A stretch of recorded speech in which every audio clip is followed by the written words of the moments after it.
Hello বন্ধুরা, কেমন আছো সবাই? আমি স্নিগ্ধা তোমাদের সাথে আরো একটি ডোমেস্টিক গার্লফ্রেন্ড এপিসোড নিয়ে চলে আসলাম। তো আজকে আমরা ডোমেস্টিক গার্লফ্রেন্ডের 7 নম্বর এপিসোডটা এক্সপ্লেইন করব। তো এর আগের এপিসোডগুলো যারা দেখোনি তারা অবশ্যই আমাদের এই চ্যানেলে গিয়ে আগের এপিসোডগুলো দেখে আসবে। হ্যালো বন্ধুরা, আজ আমি OneXBet নামের একটি অ্যাপের কথা বলতে চাই। এই অ্যাপটির অফিসিয়াল পার্টনার হলো PSG, বার্সেলোনা এবং আরো অনেক বড় কোম্পানি। এখানে ম্যাচগুলিতে টাকা লাগিয়ে BMW গাড়ি, আইফোন, ল্যাপটপ এবং আরো অনেক কিছু সহ নগদ পুরস্কার জেতার সুযোগ রয়েছে।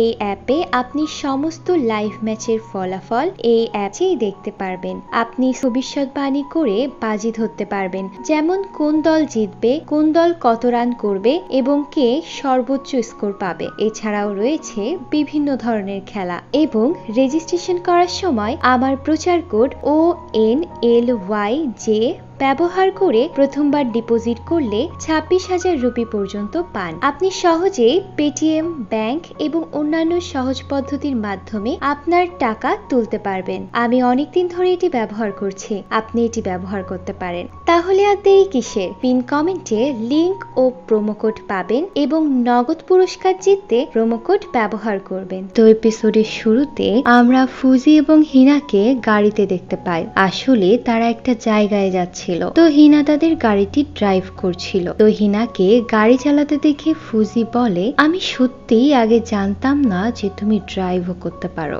যা শুনে হিনা বলে, আমি যখন কলেজে পড়তাম তখনই আমি আমার ড্রাইভিং লাইসেন্স পেয়ে গিয়েছিলাম আর আমার একটা মোটরসাইকেলও আছে। তো এরপর তারা একটি রেস্তোরাঁয় যায়। তো সেখানে গিয়ে ফুজি হিনাকে জিজ্ঞাসা করে, এটা কি অনেক ফেমাস জায়গা? তখন হিনা বলে হ্যাঁ। তো এরপর হিনা বলে, চলো এখন আমরা খাবার খাওয়া শুরু করি। তখনই সেখানে একটি মহিলা আসে যে কিনা খাবার সার্ভ করছিল। তো সেই মহিলা হিনা এবং ফুজিকে দেখে বলে, তোমাদেরকে একসাথে অনেক সুন্দর দেখাচ্ছে। যা শুনে হিনা বলে, তেমন কিছু নাই, আসলে আমরা শিবলিং। কিন্তু এসব শুনে ফুজি অনেক লজ্জা পাচ্ছিল আর তাকে দেখে হিনা বলে, তোমার এত ওভার রিয়েক্ট করার কোনো প্রয়োজন নেই। তো এরপর আমরা দেখতে পাই তারা একটি বিচে যায়, যেখানে গিয়ে হিনা ফুজিকে বলে, আমি যদি সমুদ্রের পানির উপর দৌড়াতে পারতাম। যা শুনে ফুজি বলে, তুমি এখনো পারবে। তখন হিনা বলে, আমি পারবো না, কারণ আমি ছোট নই। যা শুনে ফুজি বলে, আমি পারবো, কারণ আমি তো ছোট বাচ্চা। যা শুনে হিনা বলে, আমি তোমাকে সব সময় বাচ্চা বাচ্চা বলি, তাই তুমি কষ্ট পাও, তাই না? যদি এমনটা হয়ে থাকে তাহলে তুমি আমাকে বলতে পারো। আসলে মাঝে মাঝে আমার কি যেন হয়ে যায়, আমি এমন কিছু ভাবতে থাকি যা আমি তোমাকে বললে তুমি মনে কষ্ট পাবে। তো এসব শুনে ফুজি কতক্ষণ চুপ করে বসে থাকে আর এরপর সে হিনাকে বলে, আমি অনেকদিন ধরে তোমাকে একটি কথা জিজ্ঞাসা করব বলে ভাবছি, আজ না হয় তোমাকে জিজ্ঞাসা করে ফেলা যাক। তো এরপর সে হিনাকে জিজ্ঞাসা করে, তোমার বাবার তো অনেক আগেই ডিভোর্স হয়ে গিয়েছে তোমার মায়ের সাথে, এটা কি তুমি জানো? তারপরেও তুমি কিভাবে একটি ছেলের সাথে রিলেশনে গিয়েছিলে? এগুলো শুরু কিভাবে হয়েছিল? তো যা শুনে হিনা তার ব্যাক স্টোরি ফুজিকে বলতে লাগে। তো এরপর আমরা দেখতে পাই হিনা যখন ছোট ছিল, অর্থাৎ যখন স্কুলে পড়তো, তখন তার ক্লাসে অনেকগুলো মেয়ে ছিল, যাদের মধ্যে একটি মেয়ে শিবাতো নামের একজন ছেলেকে পছন্দ করত। তো সেই মেয়ের বাকি বান্ধবীরা তাকে সবসময় বলতো, তুই শিবাতোকে তোর মনের কথা খুলে বলে দে। তো এরপর আমরা দেখতে পাই হিনার কাছে একটি ছেলে আসে। আসলে এই ছেলেটি সেই ছেলে, অর্থাৎ শিবাতো, যে কিনা হিনাকে বলে, তোমার কাছে কি নোট আছে? যা শুনে হিনা বলে হ্যাঁ আছে। তখন সেই ছেলেটি বলে, তুমি যদি সত্যি ঈশ্বরকে মানো তাহলে তুমি আমাকে তোমার নোটগুলো দাও। আর এইসব দেখে ওই বাকি মেয়েগুলো অনেক বেশি রেগে যায় এবং তারা বলতে লাগে যে, আমরা জানি হিনা অনেক কিউট, কিন্তু সেইটা ভালো করেই জানে যে শিবাতোকে একটি মেয়ে পছন্দ করে, তবুও কেন ওই ছেলের পেছনে পড়েছে? সে হয়তো নিজের কিউটনেস দেখানোর জন্য এই সব করছে। তো এইসব কথা হিনা শুনে ফেলে এবং সে অনেক কষ্ট পায়। তো এরপর সে যখন কান্না করছিল তখন হঠাৎ সে একটি ভয়েস শুনতে পায়। তখনই আমরা দেখতে পাই তার কাছে একজন স্যার আসে এবং তাকে জিজ্ঞাসা করে, আমি কি তোমার সাথে টিফিন করতে পারি? আসলে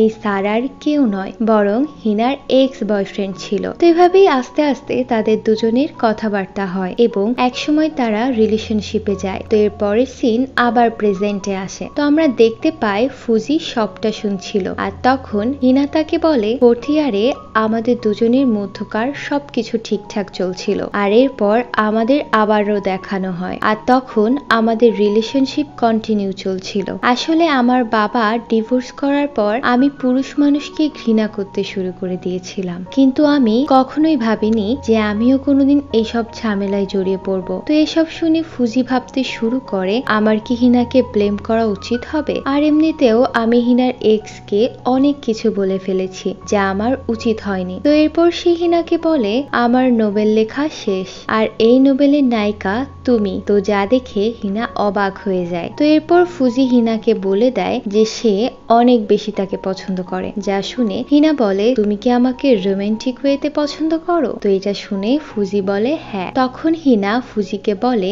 আমাদের এই পুরো বিষয়টি নিজেদের পরিবারের থেকে অনেক গোপন রাখতে হবে, তুমি কি আমার সাথে বাহিরে যেতে পারবে? তো এরপর আমরা দেখতে পাই হিনা ফুজির হাত ধরে এবং তাকে নিয়ে পানির মধ্যে যেতে লাগে। তো এরপর হিনা তাকে বলে আমরা কি একসাথে সুইসাইড করতে পারি? তো বন্ধুরা এসব দেখে আমার কাছে না বেশ অদ্ভুত লাগছে। তো হিনা বলে আমি হয়তো এসব কিছু সহ্য করতে পারবো না, এর থেকে ভালো চলো আমরা একসাথে মারা যাই। যা শুনে ফুজি বলে আমাদের এখান থেকে যেতে হবে, আর যদি আমরা একসাথে মারাও যাই তবে কি তুমি আমার লাস্ট ইচ্ছা পূরণ করবে? মানে পুরাই অদ্ভুত তাদের কাহিনী। তো এরপর আমরা দেখতে পাই তারা তাদের বাসায় চলে যায় এবং তারা দুজনেই নতুন পোশাকে ছিল। আসলে তোমরা তো বুঝতেই পারছো তারা আগে যে পোশাক পরা ছিল তা ভিজে গেছে। তো এরপর হিনার মা তাদের দুজনকে বাসায় ওয়েলকাম করে আর তখন ফুজি বলে আমার এই টি শার্ট হিনা কিনে দিয়েছে। যা শুনে তার মা বলে আচ্ছা ভালো। তো এরপর আমরা দেখতে পাই রাতের বেলায় হিনা ফুজির লেখা সেই নোবেলটি পড়ে এবং সেটি পড়ে তার অনেক কষ্ট হয়। তো এরপর সে ফুজিকে নোবেলটি ফিরিয়ে দেয় এবং সে নোবেলের মধ্যে একটি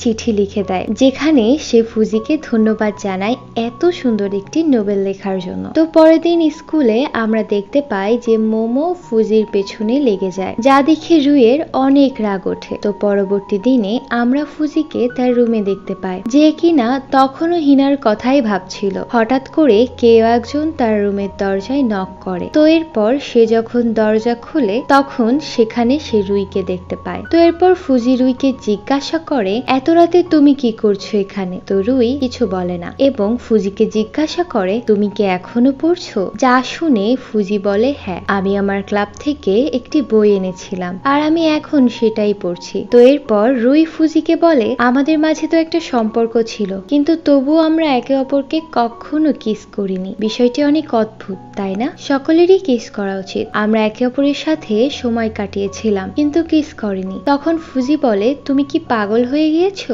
আমরা এখন একটি পরিবার। যা শুনে রুই বলে তুমি সেই ছেলেই যে কিনা হিনাকে সোফায় কিস করতে নিয়েছিলে। তো যা শুনে ফুজি নিজেও লজ্জা পেয়ে যায় এবং বলে আমার জীবনে প্রথম আমি কোনো মেয়েকে এমন ভাবে দেখেছিলাম, তাই ভুল করে ফেলেছি। আর এখন আমরা একটা পরিবার, তাই আমাদের মধ্যে কোনো রিলেশন হওয়া সম্ভব নয়। তো এরপর ফুজি আবার বলে আচ্ছা তুমি যদি এসব চাও তবে তাই হবে, কিন্তু সব সিক্রেট রাখতে হবে। মানে বন্ধুরা বুঝতেই পারছো এই ছেলে সব ফুলেরই মধু খেতে চায়। তো যাই হোক এরপর ফুজি রুইকে তার কাছে টেনে আনে কিস করার জন্য। তো এরপর আমরা দেখতে পাই তারা কিস করে। তো এরপর রুই বলে আমি এর আগে কখনো কাউকে কিস করিনি, এটাই আমার ফার্স্ট টাইম। কিস করে আমার অনেক শান্তি অনুভব হয়েছে। তো এই বলে সে চলে যায়। পরের দিন আমরা দেখতে পাই ফুজি তার লিটারেচার ক্লাবে যায় এবং সেখানে গিয়ে সে মিউকে দেখতে পায় যে কিনা একটি বই পড়ছিল। তো এরপর ফুজি মিউকে জিজ্ঞাসা করে লাস্ট ইয়ার যেসব কাজ করা হয়েছিল